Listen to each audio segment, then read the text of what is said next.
bem-vindos ao canal Biologia Admirável. Eu sou Afonso Naftali, professor de Ciências Biológicas, e dando continuidade ao estudo do metabolismo energético, introduzido no vídeo anterior. Nesta aula estudaremos a fotossíntese. O termo foto significa luz e síntese significa produção. Assim, a fotossíntese significa a produção de matéria orgânica, tendo como fonte de energia a luz do Sol. E essa matéria orgânica se refere especificamente ao gliceraldeído 3-fosfato, que é um carboidrato simples. E a fotossíntese também pode ser entendida como o processo pelo qual os organismos fotossintetizantes produzem sua matéria orgânica. Nesta aula, irei abordar os tópicos: classificação metabólica dos seres vivos, quem realiza a fotossíntese, onde ela ocorre e as suas etapas. E eu quero destacar que toda a beleza e complexidade estrutural e funcional do processo fotossintético vão muito além do que eu poderei lhes apresentar no curto espaço de tempo dessa aula. Então vejamos a classificação metabólica dos seres vivos. Pessoal, considerando a fonte de energia e a fonte de carbono, os seres vivos são classificados em fotoautotróficos, fotoheterotróficos, quimioautotróficos e quimioheterotróficos. O termo foto, destacado em vermelho, indica que estes grupos de seres vivos utilizam a energia do Sol, e o termo químio indica que estes grupos de seres vivos utilizam a energia química. No caso dos quimioautotróficos, a energia química provém de moléculas inorgânicas, e no caso dos quimioheterotróficos, a energia química provém de moléculas orgânicas. O termo auto indica que estes grupos de seres vivos utilizam CO2 como fonte de carbono, e o termo hetero indica que estes grupos de organismos utilizam moléculas orgânicas como fonte de carbono, e o termo trófico significa alimento. Então, estes são os grupos de seres vivos que realizam a fotossíntese, e estes são os grupos de organismos que realizam a quimiossíntese, a qual será estudada no próximo vídeo. Então vejamos quem são os organismos fotossintetizantes. Os fotoautotróficos são plantas verdes, algas, cianobactérias e bactérias sulfurosas verde e púrpura. E no segundo grupo temos as bactérias não sulfurosas verde e púrpuras. A fotossíntese realizada por estes três grupos de seres vivos é chamada de oxigênica, já que produz oxigênio. E a fotossíntese das bactérias sulfurosas e não sulfurosas é chamada de anoxigênica. A fotossíntese destes três grupos de seres vivos é chamada de oxigênica porque ela utiliza a molécula de água como doadora final de elétrons. No caso das bactérias sulfurosas, o sulfeto de hidrogênio geralmente é a molécula doadora de elétrons. E no caso das bactérias não sulfurosas, moléculas orgânicas são as doadoras de elétrons. Pessoal, o local onde a fotossíntese ocorre depende do ser vivo em questão.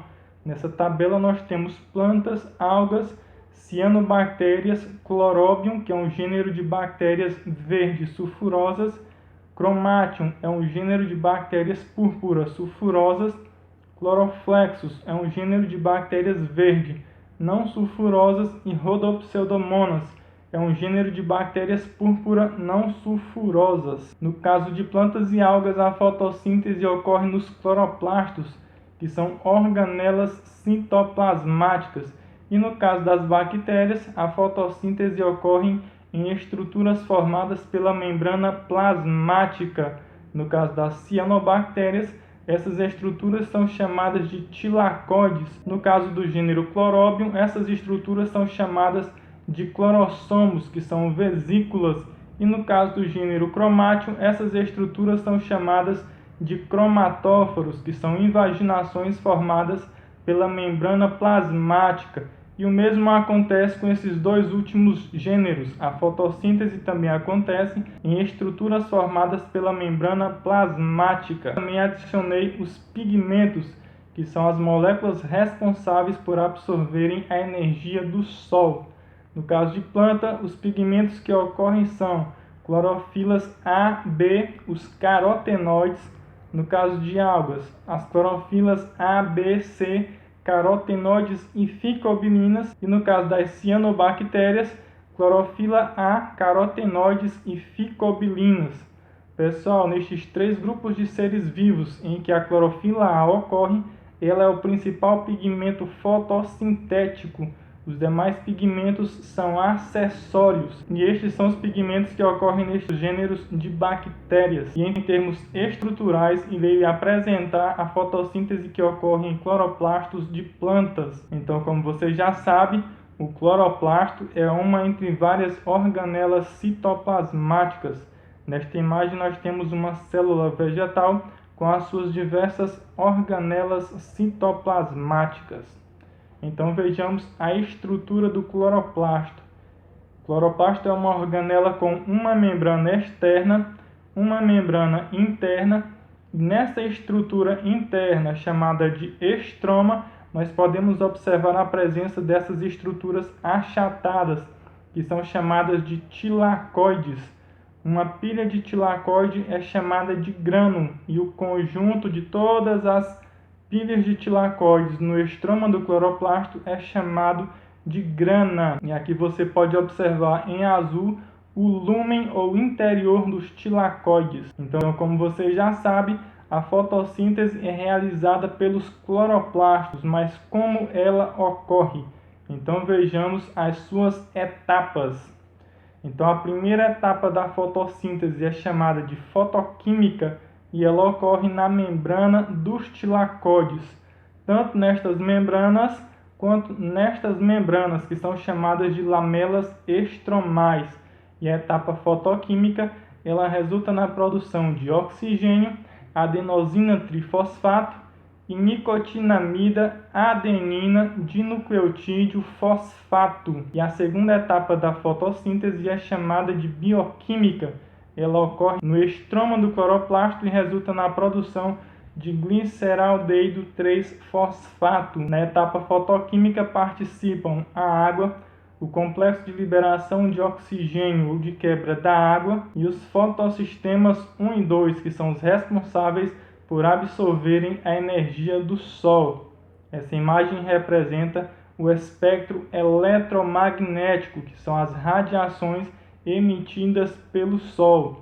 Essa imagem também destaca a parte do espectro que participa da fotossíntese das plantas. Essa parte do espectro compreende comprimentos de onda de 380 nanômetros a 740 nanômetros. Quanto maior o comprimento de onda, menor a sua energia. E quanto menor o comprimento de onda, maior a sua energia. Os pigmentos fotossintéticos que ocorrem nas plantas, eles absorvem energia ao longo desta faixa de comprimentos de onda do espectro eletromagnético. Essa imagem representa a estrutura molecular de ambos os fotossistemas. Eles possuem essa região chamada de centro de reação, o qual possui um par especial de moléculas de clorofila, que no caso do fotossistema 1, absorve a energia do Sol com comprimentos de onda de 700 nanômetros. No caso do fotossistema 2, esse par especial absorve a energia do Sol com comprimentos de onda de 680 nanômetros. E ambos os fotossistemas possuem essa região na qual estão distribuídas as moléculas de clorofila A, B e os carotenoides. Estes pigmentos são chamados de moléculas antena ou moléculas coletoras de luz, já que a energia que elas absorvem do Sol, elas transferem para este par especial. E quando este par especial absorve energia suficiente, ele é oxidado, ele perde seus elétrons para moléculas carregadoras de elétrons. Também participa do processo a ATP sintase, que é um grande complexo enzimático responsável pela produção de ATP. E também participam as moléculas carregadoras de elétrons. Aqui eu destaquei apenas a última delas. E aqui nós temos uma lista das moléculas carregadoras de elétrons em cloroplastos de plantas. Quando o fotossistema 2 é oxidado e perde seus elétrons, eles são transferidos para a feofitina até chegarem à plastocianina. A partir da plastocianina, os elétrons são transferidos para o fotossistema 1 e seguem até a molécula de NADP, reduzindo-a a NADPH. E eu quero destacar o complexo de citocromo B6F porque ele é fundamental na produção de ATP. Então, como você já sabe, a etapa fotoquímica ocorre tanto nestas membranas dos tilacoides quanto nestas membranas chamadas de lamelas estromais. No entanto, eu irei apresentar a etapa fotoquímica como ocorrendo de forma geral nesta membrana. Então aqui nós temos o estroma do cloroplasto, a membrana do tilacoide e o interior ou lúmen do tilacoide. Associado à membrana do tilacoide nós temos o complexo de liberação de oxigênio, fotossistema 2, moléculas carregadoras de elétrons, fotossistema 1 e outras moléculas carregadoras, e por último temos o NADP, que ele ocorre livremente no estroma do cloroplasto, mas eu coloquei nesta posição para fins de ilustração. Então, como você já sabe, quando ambos os fotossistemas absorvem energia suficiente, os fotossistemas são oxidados e perdem seus elétrons para as moléculas carregadoras de elétrons, os quais seguem até a molécula de NADP, o que resulta na produção de NADPH. Nesta situação, ambos os fotossistemas estão oxidados e precisam repor os elétrons perdidos para que o fluxo de elétrons continue até a molécula de NADP. Como você sabe, a molécula de água também participa deste processo, já que ela é a molécula doadora final de elétrons. Então, o fotossistema 2 ganha elétrons de um resíduo de tirosina, que é um aminoácido. O resíduo ganha elétrons do complexo de liberação de oxigênio e o complexo ganha elétrons diretamente da molécula de água. Observe que cada duas moléculas de água fornecem 4 prótons de hidrogênio, 4 elétrons e uma molécula de oxigênio, o qual é liberado na atmosfera. Os 4 elétrons eles fluem até a molécula de NADP, o que resulta na produção de NADPH. E os 4 prótons de hidrogênio são transportados para o lúmen do tilacoide.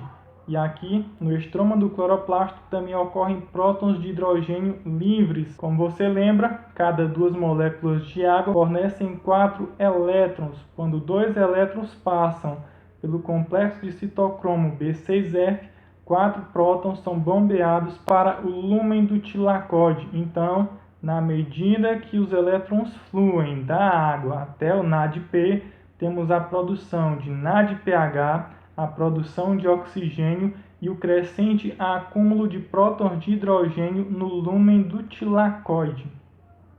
Como você sabe, a ATP sintase também participa da etapa fotoquímica e na medida que os prótons retornam através da ATP sintase para o estroma do cloroplasto, ocorre a produção de ATP a partir de ADP e fosfato inorgânico. Então, esta é a etapa fotoquímica, a qual resulta na produção de ATP, NADPH e oxigênio.